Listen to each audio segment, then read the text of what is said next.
Assalamualaikum warahmatullahi wabarakatuh. Alhamdulillahilladzi hadana li hadza wa ma kunna linahtadiya laula an hadanallah. Asyhadu an la ilaha illallah wahdahu la syarika lah wa asyhadu anna Muhammadan abduhu wa rasuluh. Amma ba'du, fa ya ibadallah, ittaqullaha haqqa tuqatih wa la tamutunna illa wa antum muslimun. Segala puji kita panjatkan kehadirat Allah Subhanahu wa taala atas begitu banyak nikmat yang kita dapatkan dalam hidup ini, sehingga pada hari ini kita dapat berkumpul bersama dalam keadaan sehat walafiat. Salawat dan salam juga kita panjatkan untuk junjungan kita Nabi Muhammad SAW beserta para sahabat dan umatnya. Tapi tentang nikmat tadi sudah diingatkan oleh Abu Ishaq Lamkawi, la in syakartum la azidannakum wa la in kafartum inna azabi lasyadid. Tuhan itu beda dengan yang lain. Kalau pemerintah kasih bantuan yang enggak disyukuri dihentikan. Tapi Tuhan enggak. Aku kasih kau nikmat, kau ingkari nikmat itu, aku kasih azab kamu, kata Allah. Kita perlu hati-hati dengan ini semua. Yang saya hormati Bapak Gubernur, pelaksana tugas gubernur, sahabat lama saya. Kemarin pada saat terima IPA, beliau jalan ke depan. Di sebelah saya ada Menteri Dikbud. Dia tanya saya, Pak, itu Gubernur Aceh, Pak? Iya. Gagah sekali, Pak, ya. Saya bilang nggak cuma gagah fisiknya, tapi beliau gagah juga dalam membangun Aceh. Terima kasih Pak Gub tentang situasi yang sudah jauh lebih baik selama kepemimpinan Bapak. Terima kasih. Yang saya hormati juga Bapak Panglima, Bapak Kapolda. Saya begitu datang, Pak Panglima pertama membrief saya. Pak Menteri, kadang-kadang dia panggil Bang, kadang-kadang Pak, ini orang aneh juga ini. Pak, saya sudah tugas kemana-mana di Indonesia, Pak. Situasi Aceh sekarang menurut saya paling damai, paling tenang dibandingkan daerah manapun di Indonesia, Pak, kata beliau. Terima kasih Pak Kapolda, Pak Gubernur. Dan ini tentu saja juga berkat semua tanggung jawab atau rasa ikut bertanggung jawab dari semua teman-teman Aceh. Terima kasih. Terima kasih pejabat Bapak mewakili Bapak Wali Nangro, sampaikan salam hormat saya kepada beliau. Terima kasih kepada Bapak Haji Abu Ali Paya Pasik yang tadi mereka mempersejuk kami, saya dengan Nyonya. Sebetulnya kemarin kami dipersejuk di Jakarta oleh masyarakat Aceh Jakarta, tapi saya bilang saya sudah janji di Aceh, sehingga di Aceh aja lah. Dan sampai kali ini di Aceh sudah 3 kali nggak salah saya dipersejuk. Terima kasih banyak perhatiannya. Awalnya di MUI, ya salah saya, setelah itu di Unsia, hari ini di sini lagi. Katanya dengar nanti di Aceh juga katanya yang persejuk saya masih akan ditunda, nanti akan dilakukan lagi setelah pada saat saya kembali ke Aceh. Saya terima filosofi yang disampaikan Bapak Gubernur tadi, betul. Pak Farul, kata beliau, Pak Menteri, salah satu simbol yang Bapak bisa lihat dari persejuk adalah orang Aceh itu suka memberi, tidak suka meminta. Tepuk tangan memberi gitu loh. Sambil bercanda saya bilang, Pak, amplop saya udah banyak sekali, tapi saya dan Nyonya berjanji bahwa itu tidak kita gunakan, kita simpan dengan baik sebagai kenang-kenangan. Ya, saya hormati juga Bapak Rektor UIN Muhammad Magya. Terima kasih juga kepada Pak Abu Ishaq Lamkawi. Kita selalu berharap orang-orang tua kita seperti ini terlalu usia panjang, amin, amin. Untuk tempat kita meminta petunjuk kapanpun kita minta petunjuk, gitu ya. Karena beliau-beliau selain ilmunya tinggi, kesolehannya, kebijakannya sudah luar biasa. Kita selalu berharap supaya beliau sehat, selalu bisa memberi petunjuk kepada kita semua, khususnya kepada saya. Terima kasih Pak. Yang saya hormati Bapak Rektor UIN Haraniri Banda Aceh, para wakil rektor, staf seluruh sivitas akademika, Kepala Kanwil Kementerian Agama, terkhusus kepada para ulama dan tokoh masyarakat, para dosen, pegawai dan mahasiswa di lingkungan kampus UIN Haraniri Banda Aceh, abu-abu, para alim ulama, hadirin para tamu undangan yang berbahagia, yang tidak bisa saya sebutkan satu-satu, dan saya sangat hormati dan muliakan. Pertama-tama saya terima kasih kepada penyambutan yang luar biasa, membuat kami merasa terpacu untuk berbuat lebih baik buat bangsa dan buat Aceh. Dan terima kasih tadi bacaan Al-Qurannya sangat luar biasa. Saya ingat dulu orang tua kami mendidik kami dalam bidang agama sangat ketat. Karena dulu kami anak-anak ya sebel juga ya, namanya anak-anak pasti sangat sebel. Pagi-pagi subuh dibangunkan, selesai subuh suruh ngaji, padahal kami masih ngantuk-ngantuk itu. Ya kebiasaan itu saya lanjutkan, apalagi setelah tua. Dokter mengatakan orang tua itu lebih baik banyak membaca dengan suara keras, disarankan membaca surat kabar. Kalau baca surat kabar keras-keras kan pasti orang gila, orang sangka kita simping ya.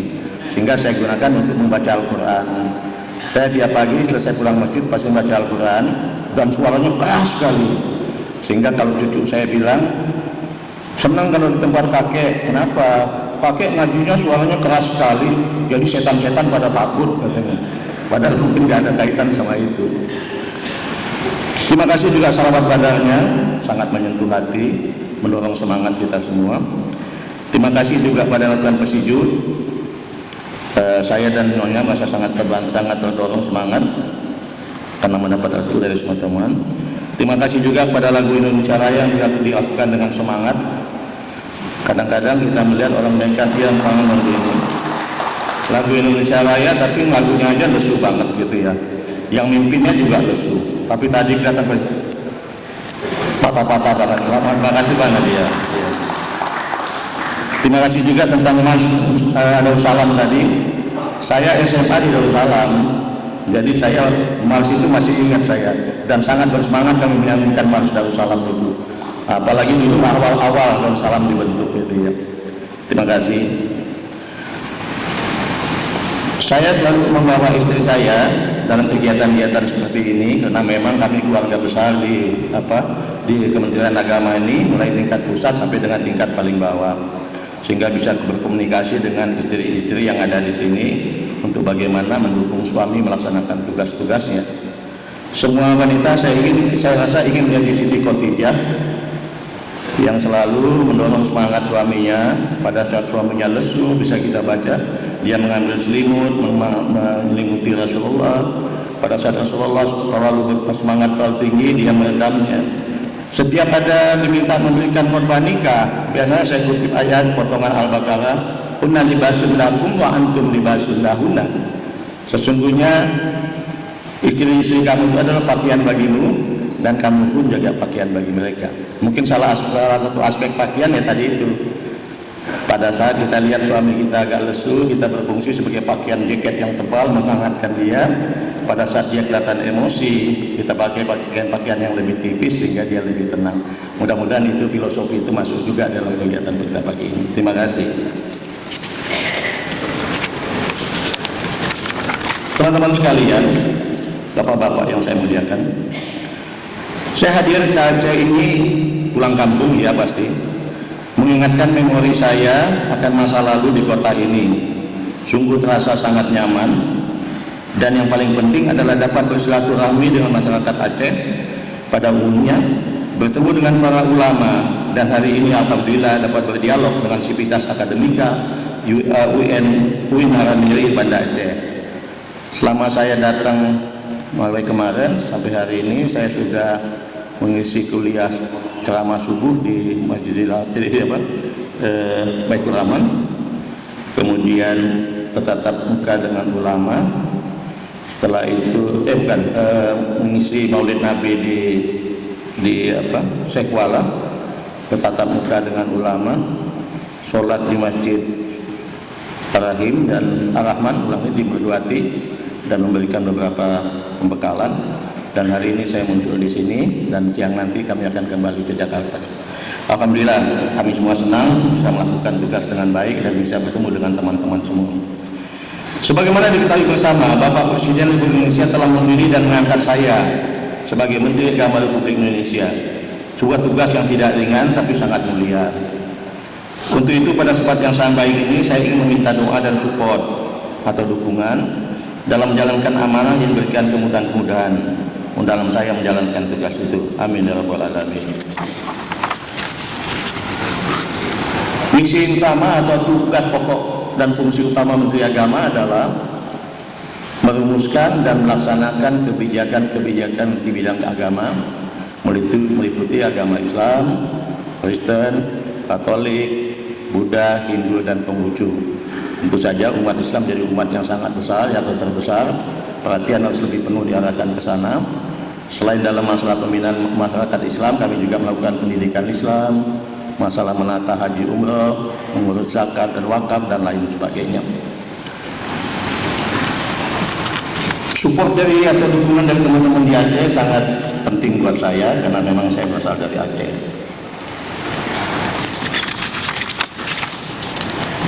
Salah satu wujud support yang nyata bagi saya selaku Menteri Agama yang berasal dari Aceh adalah dengan menjadikan kampus UIN Araniri ini sebagai kampus yang unggul, yang membanggakan dan berbasis integrasi Islam dan sains. Integrasi Islam dan sains.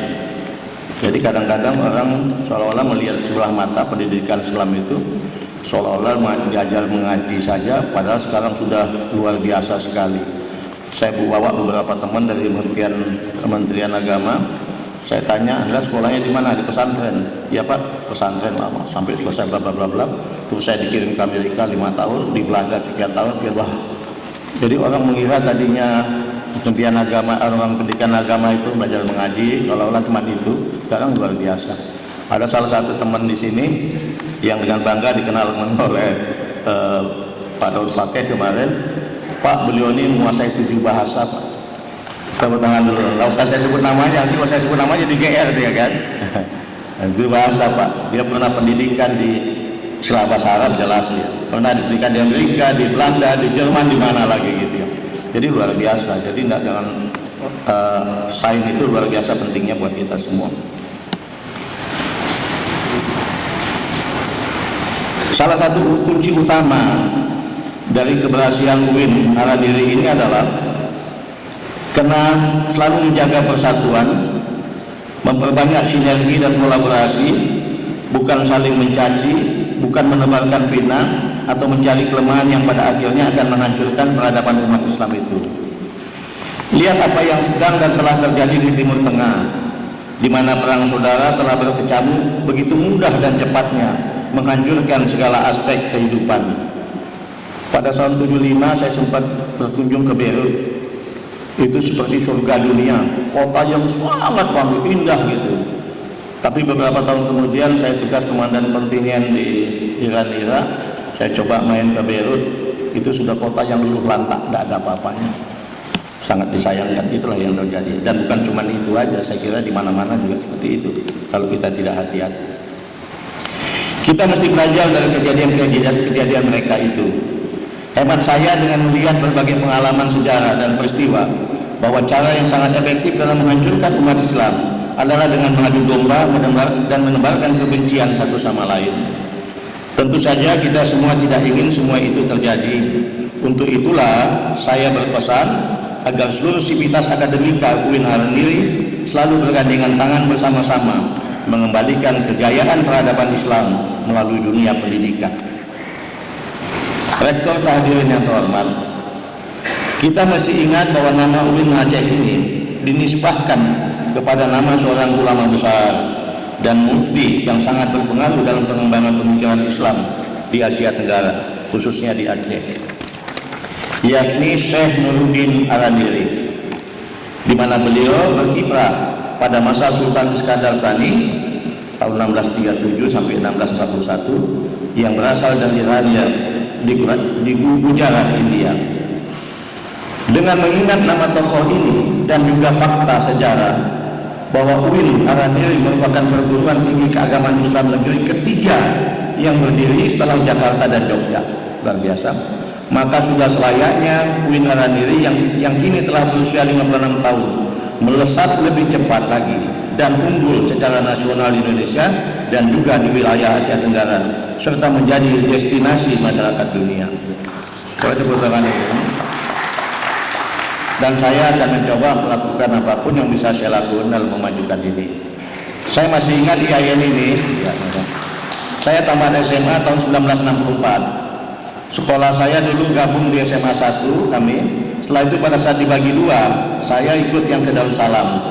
Jadilah saya SMA di Darussalam. Pada saat saya kelas 2 tidak salah, masuk ada dibentuk IAIN, dan kebetulan satu gedung sama kami di SMA Darussalam itu.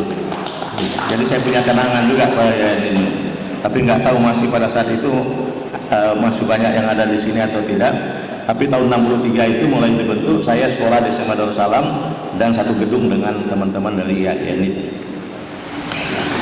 Salah satu syarat utama agar menjadi perguruan tinggi unggulan adalah terciptanya budaya mutu, culture of quality, khususnya mutu akademik, bukan budaya saling menjelek-jelekan satu sama lain, dan bukan pula menciptakan budaya dan bukan juga dan ini hendaknya menjadi komitmen kita bersama.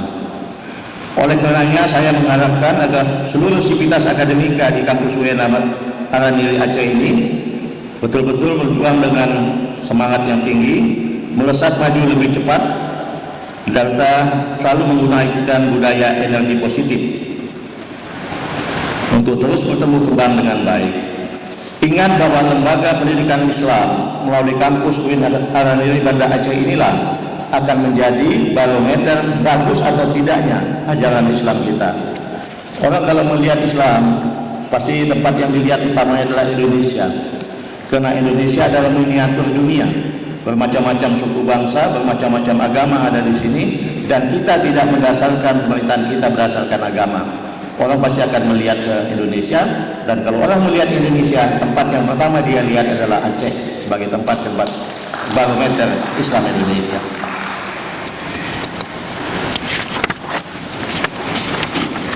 Sekali lagi saya berpesan kepada seluruh aparat sipil negara atau yang dulu disebut pegawai negeri sipil, tetap pada hadirin semuanya, seluruh sivitas akademika UIN Araniri Banda Aceh, mari kita fokuskan energi ini untuk sinergitas dalam rangka memajukan pendidikan Islam.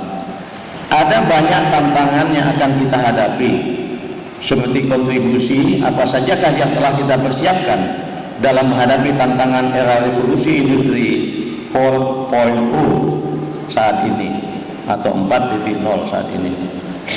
Dengan mandat institusi integrasi Islam dan sains, UIN Araniri Aceh memiliki peluang yang sangat bagus untuk memanfaatkan kemajuan IPTEK ini.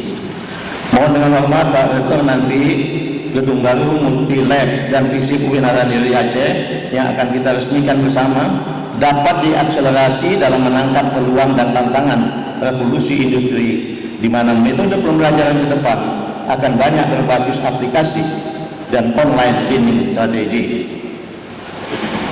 Dengan cara integrasi IT ini akan menunjukkan UIN 34 IAIN dan 7 sekolah tinggi agama Islam negeri, plus 1 perguruan tinggi Islam bertaraf internasional yang sedang dibangun atau pembangunan sudah hampir selesai di Depok yang kita namakan Universitas Indonesia International Islamic.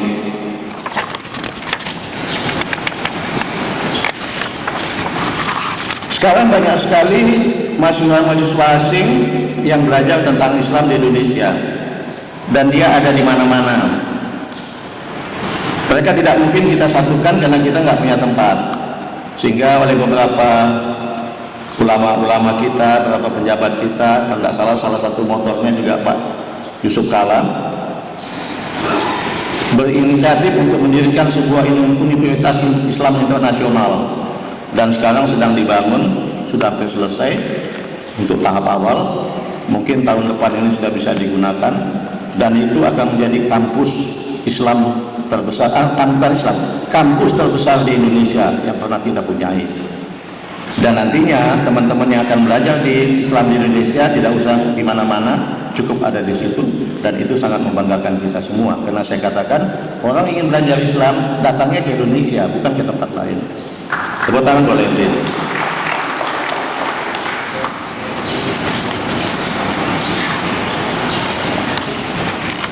Saya meminta untuk mencari titik temu pada setiap ada permasalahan, tidak menguncingnya, dan harus dapat memisahkan mana itu yang merupakan perintah agama yang wajib, sunnah, mubah, dan seterusnya, dan mana yang merupakan adat dan budaya semata. Jangan sampai mestinya sunnah kemudian dianggap wajib, dan apalagi memaksakan pemahaman kepada yang lain yang padahal sifatnya adalah sunnah atau mubah, bahkan urf atau adat budaya semata. Saya mohon maaf kalau saya mengangkat masalah niqab atau cadar.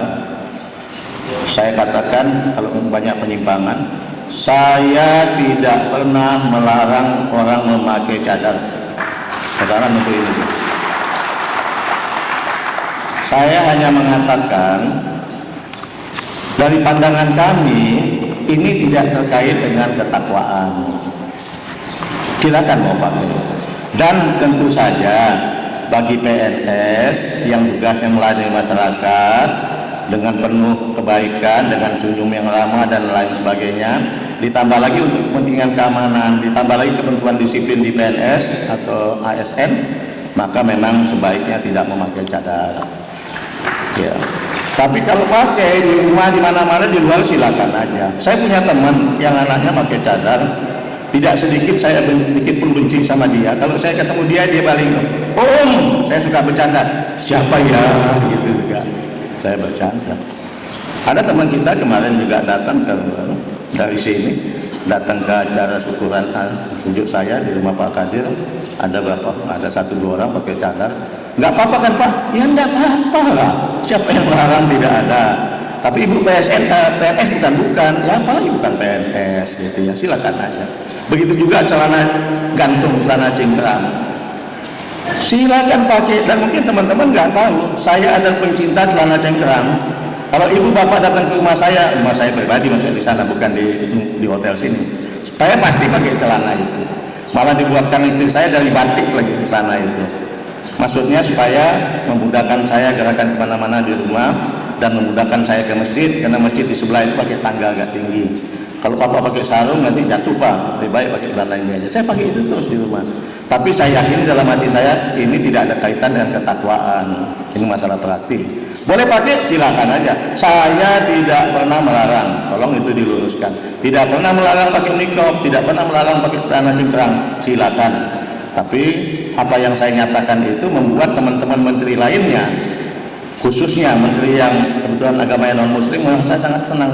Pak, saya mau sama dengan kementerian lain melarang itu dipakai PNS. Tapi kan saya nggak berani Pak.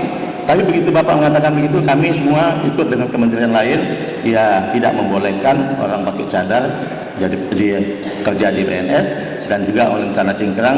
Ya kalau cuma gantung-gantung dikit ya wajar-wajar aja lah. Tapi kalau sampai tinggi sebetis kan membuat kelihatan tidak elok, tidak kelihatan kompak. Kembali saya garis bawahi, saya tidak pernah melarang orang memakai niqab atau cadar, dan tidak pernah melarang orang memakai celana cingkrang. Itu satu yang boleh saya. Tepuk tanganlah menunjukkan semangat. Saya luruskan itu. Saya minta agar moderasi beragama harus terus dikembangkan, apalagi sudah dimasukkan dalam rencana pembangunan jangka menengah yang dipraktekkan di Kementerian Agama. Sebuah legacy yang baik harus terus dikawal. Tentu saja kami aman bersyukur karena rumah moderasi beragama ini telah banyak dibuat di beberapa perguruan tinggi Islam negeri sebagai center of excellence dalam penguatan Islam wasatiyah. Sekali lagi saya tegaskan bahwa perguruan tinggi Islam negeri harus berada di garda terdepan dalam memperkuat ajaran Islam yang memberikan rahmat bagi seluruh alam, menjaga kohesi nasional, memperkuat persatuan, mengikis intoleransi yang masih terjadi dalam bangsa ini. Banyak pengaduan ke saya, Pak, itu masih terjadi Pak, penolakan pembangunan rumah ibadah. Saya bilang begini, kita lihat kasus per kasus. Apa kasusnya? Ya kalau memang itu betul dibangun membuat bertambah kacau, bertambah resah, ya pasti ditolak. Kalau gitu gimana pemecahannya Pak? Harus ada musyawarah. Mungkin pemecahannya hasil musyawarah itu mengatakan beginilah, karena jamaah Anda di sini kan cuma kecil, hanya berapa kakak saja. Gimana kalau Anda bangun yang kecil saja? Atau gimana kalau Anda bangun letaknya bukan di sini tapi bergeser ke sana? Nah, musyawarah seperti itu harus dilakukan. Tapi kalau tidak ada titik temu, ya apa boleh buat. Paling tidak kita sudah melakukan musyawarah, dan Anda harus menerima bahwa itu ada keinginan rakyat banyak. Namun saya ingatkan juga bahwa di kita tidak semua tempat Islam menjadi mayoritas. Ya, ada juga tempat yang Islam tidak mayoritas. Harapan kita, kesepakatan tentang musyawarah ini menjadi sikap kita bersama. Bangun masjid pun di tempat lain yang Islamnya relatif minoritas, kita juga melakukan musyawarah dengan sebaik-baiknya. Kalau masalah masjid di sini, mohon maaf kalau saya singgung, saya anak keraton, dibesarkan di asrama keraton, saya paham sekali tentang apa yang terjadi di ujung kantor Kodim itu dulu. Bagaimana tahapan kita bernegosiasi, dan keputusan rakyat Aceh pada saat itu adalah keputusan yang paling tepat menurut saya. Terima kasih tentang itu. Boleh tepuk tangan untuk. Jadi kalau dengar itu jangan ingat, wah ini Pak Menteri Agama baru mau jadi pahlawan. Bukan menjadi pahlawan, sedikit pun tidak.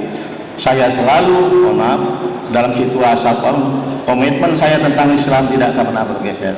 Terima kasih tentang itu. Ya. Saya naik aja orang kebanyakan ketakutan. Bahaya Pak Harul ini. Ini orang ekstrem Islam katanya begitu. Kenapa ekstrem Islam? Dia waktu masih tentara aja udah mengkhotbah kemana-mana. Seperti bukan tentara aja, seperti bukan jenderal aja katanya. Padahal nggak ada kaitan, siapa main jenderal nggak boleh khotib, tentara nggak boleh menjadi khotib di mana-mana. Dan pada saat saya khotib di bawah saya nggak ada lain, Islam yang damai, persatuan kesatuan bangsa, toleransi. Nggak pernah saya tentang mengatakan untuk tentara nggak boleh menjadi khotib di mana-mana. Dan pada saat saya khotib di bawah saya nggak ada lain, Islam yang damai, persatuan kesatuan bangsa, toleransi. Nggak pernah saya tentang mengatakan untuk menjadi provokator, untuk menghantam sana menghantam sini, tidak seperti itu. Jadi kalau orang takut sama saya, yang salah yang takut itu, bukan saya begitu. Terima kasih saya ini. Tapi ada satu hal yang ingin saya angkat. Kami memang bergerak cepat. Kami ingin PNS itu menjadi ujung tombak dalam kegiatan atau PNS serta ASN, menjadi ujung tombak dalam menegakkan disiplin, dan juga menjadi ujung tombak dalam membangun wawasan kebangsaan dan deradikalisasi. Sehingga tanggal 12 November yang lalu, seminggu yang lalu, kami telah menandatangani surat keputusan bersama 11 menteri dan pimpinan lembaga tentang penguatan wawasan kebangsaan dan upaya deradikalisasi di lingkungan ASN atau di lingkungan bangsa. Ini kami sangat saja akan menyebut apa-apa yang tidak boleh. Sebagai contoh, menyampaikan pendapat secara lisan saja, atau tertulis, atau dalam bentuk format atau gambar, yang isinya menjurus untuk melawan NKRI, melawan Pancasila, memecah belah bangsa, dan lain sebagainya, itu sudah harus diambil langkah. Jadi saya katakan kembali, kami mengeluarkan peraturan ini. Ya, kalau saya di PNS yang dibayar oleh negara, tiba-tiba saya menjelek-jelekan. Kita silakan, ada jalurnya. Tapi kalau Anda membuat di medsos, menjelek-jelekan pemerintah, mengadu domba dan sebagainya, Anda sudah harus ditegur. Apa hukumannya bergantung dengan apa yang kita lakukan, tentu saja. Kalau kita ngomong adil, yang digariskan Tuhan ya adil itu, ada reward, ada punishment. Kalau cuma reward aja nggak ada punishment, nggak adil. Padahal saya selalu ingat, kalau saya selalu jadi pemimpin, selalu ingat ayat yang selalu saya katakan, innallaha ya'murukum an tu'adul amanati ila ahliha wa idza hakamtum bainan nasi an tahkumu bi adli innallaha ni'ma ya'izukum bihi innallaha kana sami'an basira. Tapi saya lupa surat apa, nanti bisa saya ingat lagi. Sesungguhnya kamu saya berikan amanah untuk kepada yang akan kau sampaikan kepada yang mereka yang berhak menerimanya. Dan kalau kamu menetapkan hukum di antara manusia, kata Tuhan, tetapkan dengan adil. Aku memberikan pelajaran sebaik-baiknya padamu, dan kata yang paling bahaya lagi, dan aku maha mendengar lagi maha melihat. Itu selalu kami pegang, dan saya pegang. Takut kali kita. Orang Tuhan bilang saya mendengar maha melihat kok. Kalau ada kita bisik-bisik ngomong tentang hengki-pengki, tentang niat-niat untuk gratifikasi atau apa, atau korupsi atau apapun, meskipun kita bisik-bisik ngomong sama orang, udah kata Tuhan, aku maha mendengar dan maha melihat. Takut kita sama ini. Jadi kembali saya garis bawahi itu, tolong kita menjadi garda terdepan dalam menunjukkan disiplin, dalam mengembangkan Islam, dalam mengembangkan sikap yang penuh ke sikap-sikap toleransi, dan juga dalam membangun bangsa ini untuk menjadi lebih baik. Tadi sudah diingatkan Pak Abu tadi, kita membentuk negara yang baldatun, taibatun, warabun gafur. Itu cita-cita kita bersama. Akhirnya bagi saya, memproteksi, mencegah, serta mengantisipasi apa-apa saja yang mungkin akan terjadi serta mengancam keutuhan bangsa dan negara kesatuan Indonesia plus persatuan umat Islam sangatlah penting untuk diperhatikan bersama. Kemarin di Masjid Ar-Rahman juga saya ingatkan kembali bahwa negara ini maju, yang paling merasakan kemajuan itu adalah umat Islam.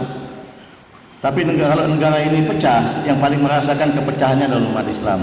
Dan paling utama yang perlu digarisbawahi, umat Islam berperan sangat utama dalam membuat bangsa ini kokoh dan maju. Terima kasih. Hemat saya, filosofi dan suri tauladan yang digagaskan oleh Rasulullah pada saat penerapan Piagam Madinah sangatlah kontekstual dan bisa kita aplikasikan dalam konteks kekinian. Ada persamaan mendasar yang bisa dijadikan rujukan, yaitu konsep ummah untuk saling jaga dan menghargai. Jika Rasulullah berhasil hidup berdampingan antara umat beragama, tentu kita pun mesti mengikuti dan mampu melaksanakannya. Dalam konteks ini, salah satu ulama karismatik Aceh, almarhumah Tengku Haji Muhammad Al-Bifsad Al-Falaki, atau biasa disebut dengan Abu Tupin Raya, berpesan untuk menanamkan pesan murah atub damir, saling menjaga perasaan. Ini luar biasa sekali. Insya Allah dengan saling menjaga perasaan, segala perbedaan dapat diselesaikan. Perlakukan orang lain sebagaimana Anda ingin diperlakukan oleh orang lain. Demikian apa yang saya sampaikan. Sekali lagi terima kasih atas segala penerimaan, silaturahmi yang luar biasa dan sambutan yang sangat luar biasa serta dukungan yang luar biasa bagi saya. Kami sekeluarga tetap mohon doa dan petunjuk-petunjuk dari semua teman-teman, khususnya dari Abu Abu yang kami hormati, yang kami muliakan. Mudah-mudahan saya akan mampu melaksanakan tugas dengan baik dan saya tidak memalukan rakyat Aceh. Saya tutup dengan beberapa yang lalu saya memberikan pembekalan di forum rapat koordinasi para gubernur, para pangdam, kapolda, dan jajaran semuanya di daerah-daerah dari Sentul. Pada saat saya mau memberikan pembekalan, panitia bilang saya begini, Pak, Menteri Agama Pak sekarang Pak, Bapak udah ditunggu-tunggu, banyak pertanyaan yang saya sampaikan jawab. Oh iya, tapi saya ditanya dulu atau saya ngomong dulu, Bapak ngomong dulu. Setelah saya ngomong, mungkin 20 menit, 30 menit, begitu saya buka pertanyaan, tidak ada satupun yang bertanya. Kemudian ada seorang yang berdiri dengan gagah berani, Pak, saya Bupati Bener Meriah dari Aceh. Saya bangga dengan Bapak. Karena itu bukan pertanyaan, saya tidak jawab. Cuma di hati saya mengatakan, saya bangga dari orang Aceh. Bila itu